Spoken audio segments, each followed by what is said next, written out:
This brand is made in China and is available through their website or Amazon, but their warranty on the compressor is not very good when compared to other brands. The brand offers either 12,000 or 14,000 BTU units that are for cooling only. They have 3 fan speeds with oscillating louvers for enhanced air circulation throughout the room, but they only use a basic washable filter which does not do much to clean the air.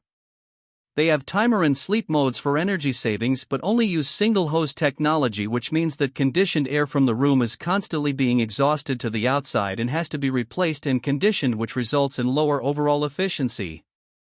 The units have a noise rating that is roughly equivalent to the sound of a moderate rainfall. The units use earth-friendly R32 refrigerant. This brand receives an overall 1-star don't buy rating from HvacRepairGuy.